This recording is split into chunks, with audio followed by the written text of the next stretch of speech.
سلام زتفتخم سينما سمرة أمنا لومي علتا وطبطب زينا سبورت تحسونا بزتفلالي كورنعت نايز عالم زتفترو عبي تخستتا زدهزس مدب حيزنا لكم قريبنا لنا سناي مكتتال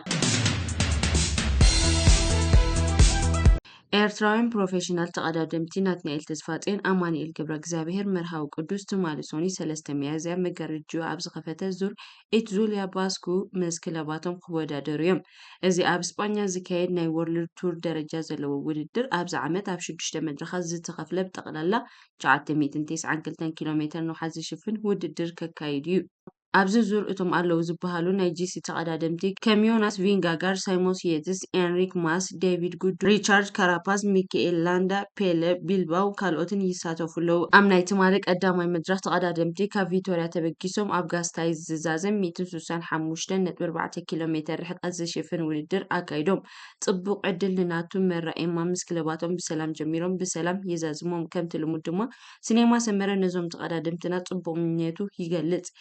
ኢታን ሃይተር ኣብ ቀዳማይ መድረኽ ኢትዙልያ ባስ ካንትሪ ብዓወት 2023 መጋረጃ ከፊቱ ሻምፒዮን ናይ ግዜ ውድድር ብሪጣናዊ ኢታን ሃይተር ኣብዚ ዓመተ ስፖርት ንፈለማ እዋን ዓወቱ ኣብ ቀዳማይ መድረኽ ኢትዙልያ ባስ ካንትሪ ብምምዝጋቡ ነታ ዕስለ ኮይኖም ዝመፁ ስዒሩ ናብ ከተማ ላባስዲዳ ኣተወ። እዚ ብወዲ ጋንቱ ዑመር ፋራይለ ዝተመስረተ ተቐዳዳማይ ኤኔስ ጋሪናድሬስ ኣብ ዓቐብ ውድድሩ ንመጀመርታ ግዜ ቅጽበታዊ ውድድር ዘጀመረ ኮይኑ ንማውሮ ሽሚድ ማለት ሳውደል ኩክ ስቴፈን ንጆን ራስቱሪን ትሬክ ስካፎርዶ ናብ መስመር ዓጊትዎም። ዓወት ሃይተር ኣብ ውድድር ጽርግያ ካዲል ኢቫንስን ግሬት ኦስትን ሮድን ብዘጋጠሞም ሓደጋ ዓጽሚ መንኩም ምስ ተሰብረ ድሕሪ 2 ወርሒ ጥራይ ዝመጽእ ዘሎ። እዚ ድማ ኣብ መጀመርታ ዓመተ ስፖርት ዝነበረ ካላንደር ካብ ውድድር ወጻኢ ኮይኑ ኣብ ሻምፒዮን ትራክ ኤሮጳ ክስለፍ ኣገዲዱ። ሃይተር ድሕሪቲ ኣብ እስጳኛ ዘመዝገቡ ዓወት ማዕከናት ዜና ኣብ ዝሃቦ መግለጺ ንኽትምለስ ቁሩብ ግዜ ይወስድ ኢሉ። እታ ቮልታ ካታሎንያ ናይ ብሓቂ ከባድ እያ ነይራ፣ ኣነ ድማ ጽቡቕ እየ ዝኸይድ ነይረ። ብሓቂ ግን እቶም መቀዳድምተይ ፕሪሞዝ ሮግሊችን ሪሞክ ኢቫናፖልን ይነፍሩ እዮም ነይሮም። ኣብዚ መጽአ ንደቂ ጋንታይ ነቲ ክገብርሎ ይጸንሑ ዋጋ ምምላስ ማለት እዩ። ናይ ብሓቂ ደስ ዘብል እዩ። ናይ መወዳእታ ኪሎ ሜተር ናይቲ ትማሊ ሶኒ ኣብ ቪቶርያ ጋስታዚ ክሳብ ባለስቲዳ ዝተኻየደ 165.4 ኪሎ ሜተር ዝሽፍን መድረኽ ብምዝንታው ሃይተር ነገራት ዳርጋ ከምቲ ዝተሓስበ ከም ዘይከዱ ኣቃሊዑ ብሓቂ ሕማቕ ምልክት ሓሊፉ። ምናልባት ሙሉእ ብሙሉእ ወይ ማይ ዘይሰተኹ ይመስለኒ ነይሩ፣ ግን ናይ ብሓቂ ቃለስ ነይረ። ዕድለኛ ኮይነ ናብቶም መቀዳድምተይ ተመሊሰ ኣብ ፍጹም ቦታ ከም ዝነበሩን ንፋስ መስቀላዊ ንፋስ ከም ዝነበረን ርዱእ እዩ። ብሓቂ ሓያል ኣይነበረን። ከምኡ ፍጥነት ክትከይድ ከለካ ግን ለውጢ የምጽእ። ጋንታይ ዋላ እውን ኣብ ካታሎንያ ዘገርም ዘይነበርኩ ብሓቂ ደጊፋትኛ፣ ኣነ ግን ንደረጃ ወሲደ ይመስለኒ።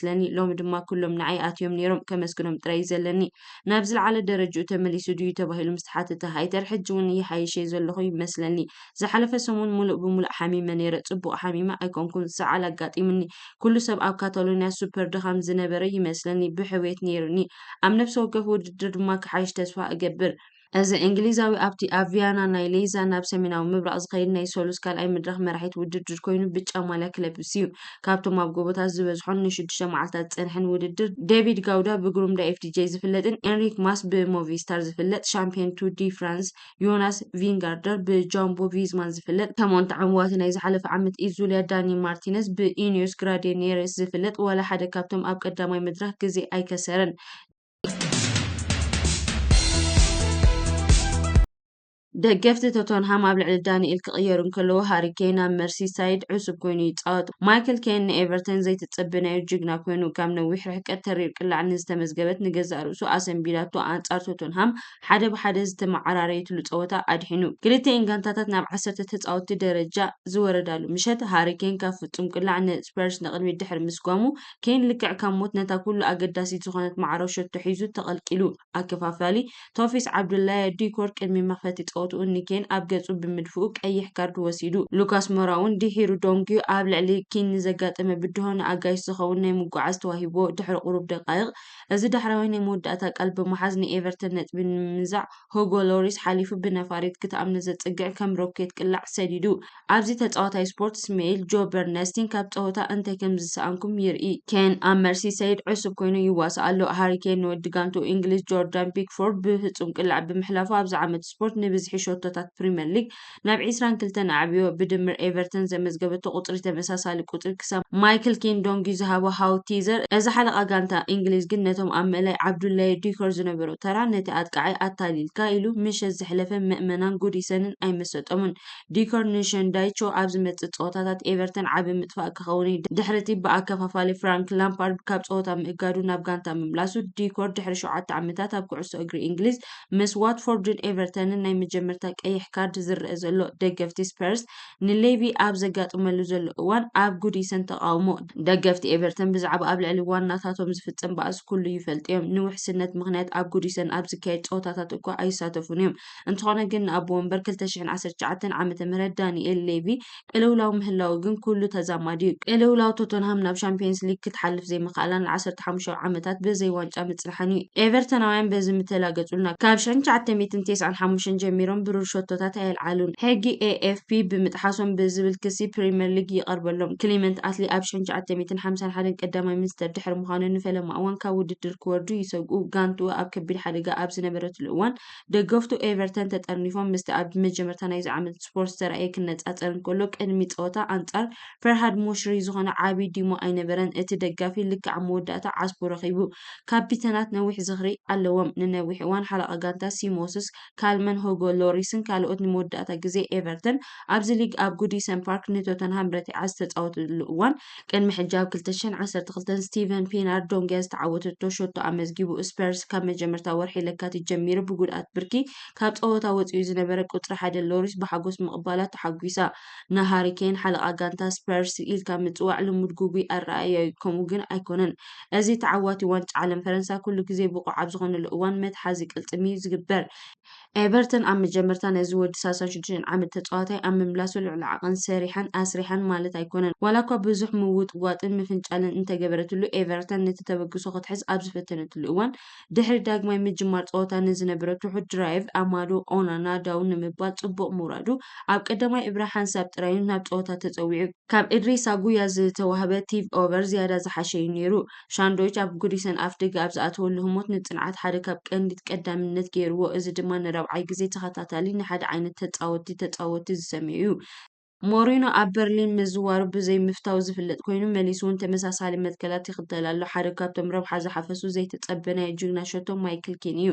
ድሕሪ አንቶኒዮ ዝነበረ ሂወት ይጅምር። ኣሰልጣኒ ራያን ሜሰን ምስ ክሪስቲያን ስቴሊኒ ኣብ ቴክኒካዊ ሜዳ ቶተንሃም ተረኺቡ ነይሩ። እዚ ወዲ 31 ዓመት ተፃዋታይ ኣብታ ክለብ ምስ ሃሪ ኬን፣ ሶን ሄንገን ሚንን ኤሪክ ዲየርን ዝተፃወተ ኮይኑ ካብ ሎሪስን ኢቫን ፕሪስችን ይንእስ። ስቴሊን ኣኒሜሽን ዝገብረሉ ህሞታት ነይርዎ እምበር ሙሉ አንቶኒዮ ኮንታ ኣይከደን። ሮመዳን ማይ ምብታሕ ይምለስ። ዳኛ ዴቪድ ኩት ኣብ መፋረቕ ቀዳማይ ዕብረ ተፃወቲ ናይ ማይ ዕረፍቲ ኣፍቂድሎም ምእንቲ እቶም ኣስላም ተፃወቲ ንሮመዳን ፆሞም ከቋርፁ ኣብዚ ዓመት ስፖርት ኣብ ፕሪምየር ሊግ ንመጀመርታ ግዜ ክኸውን ከሎ ብሰለስተ ተፃወቲ ኤቨርተን ኢድሪስ ጉያ፣ ዓብዱላይ ዲክርን ኣማንዶ ኦናናን ተቐባልነት ረኺቡ። ባየር ሙኒክ ብዛዕባ ካንቸሎ ይዘራረቡ። ፖርቱጋላዊ ተፃዋታይ ጆዋ ካንቸሎ ምስ መዓር ሞሽሞሻዊት ክለብ ባየር ሙኒክ ብልቃሕ ይፃወት ከም ዘሎ ይፍለጥ። ፋብሪዚዮ ሮማኖ ከም ዝበሎ እታ ክለብ ብዛዕባ ዕጫ ናይቲ ተፃዋታይ ክትዘራረብ ምዃና ገሊጹ። ቦርድ ባየር ሙኒክ ኣብ ወርሒ ሚያዝያ ግንቦት ንጆኦ ካንቸሎ ምስ ቱሸል ክዛተየሉ እዚ ዝርርብ መፅኡ ኣብ ምውሳን ቁልፊ ስጉምቲ ባየር ሙኒክ ነቲ ናይ 70 ሚልዮን ዩሮ ናይ ምዕዳግ ዋጋ ኣይጥቀመሉን እያ ፈፂሙ ክኸውን ኣይክእልን።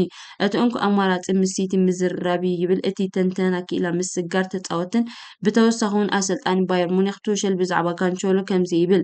ጆኦ ካንቸሎ ብጣዕሚ ይፈትዮ ኣለኹ። ፍጹም ላዕለዋይ ክእለትን ብቕዓትን ኣለዎ። ብፀጋማይ እግሩ ብየማናይ እግሩ ክፃወት ዝኽእል ተፃዋታይ እዩ።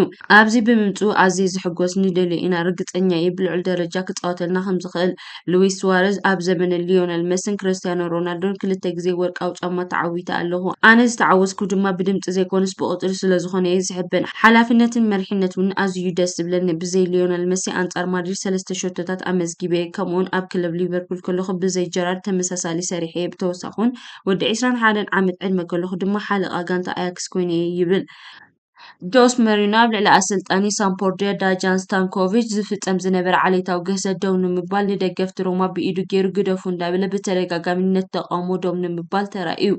መሪኖ ኣነ ከምኡ ዝገበርኩ ንሓደ ዓብ ሰብኣይን እሙን ዓርከይኒ ከምኡ ገይረ ኣብ ዓለም ዘሎ ብዙሓት ስታዲየማት ብዙሕ ግዜ ተፀሪፈን ተዘሊፈን እፈልጥ እየ ብድሕሪኡ ግን ኣብ ዙርያይ መንደቅ ሰሪሐ ይብል እቲ ኩሉ ግዜ መልሲ ዘይሰኣኖ ብሉፅ ኣሰልጣኒ ነግለስማን ናብ ቸልሲ ክትፅምበር እንታይ ትምክሮ ተባሂሉ ምስ ተሓተተ ኣሰልጣኒ ቸልሲ ነበር ናይ ሕጂ ኣሰልጣኒ ክለብ ባየር ሙኒክ ከምዚ ክብል መልሲ ሂብሉሎ እቲ ኣሰልጣኒ ጁልያን ምክረይ ስለዘይደለየ ብዛዕባ እዚ ምንም ኣይሓተተንን ትማሊ ፖተር ካብ ስርሑ ከም ዝተባረረ ዝገልጽ ዜና ባዕሉ ኣብ ናይ ሞባይል መተሓሳሰቢ ኖቲፊኬሽን እየ ሰሚዐ ኢሉ መራሒ ባህሬን ዓወት ፒሎ ቢልባኦ ካብ ኢትዙሊያ ባስክ ካንትሪ ወፂኡ ቢሎ ቢልባኦ ትማሊ ሶኒ ንሻምናይ ኢትዙሊያ ባስክ ሃገሩ ንባህሬን ቪክቶሪያስ ንጹር መራሒ ኮይኑ ኣትዩ ኣብዚ ውድድር ድማ ኣብ ዝርዝር ተቀዳድምቲ ንጹር ቦታ ዘመዝገበ ናይ ህንፃ ክብሪ ወሰን ሒዙ እንትኾነ ድሕሪ ናይ ሓንቲ መዓልቲ ጥራይ ውድድር ብሰንኪ ሕማም ፒን ከንሰሓብ ተገዲዱሎ እዚ ተቀዳዳማይ ባስክ ኣብ 2015 ጀሚሩ ኣብ ነብሲ ወከፍ ሕታም ውድድር ተቀዳዲሙን ዛዚሙን ኮይኑ ኣብ ዝሓለፈ ዓመት ኣብ ዝተኻየደ ውድድር ሓደ መድረክ ተዓዊቱ ኣብ ሓፈሻዊ ውድድር ድማ 5ይ ደረጃ ሒዙ እዚ ወዲ 33 ዓመት ተፃዋታይ ብተወሳኺ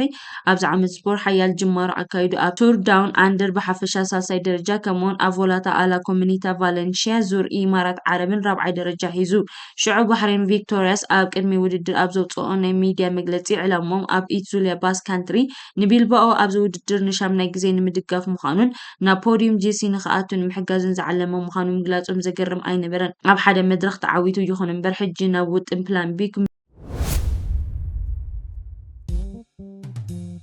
ሲኒማ ሰመረ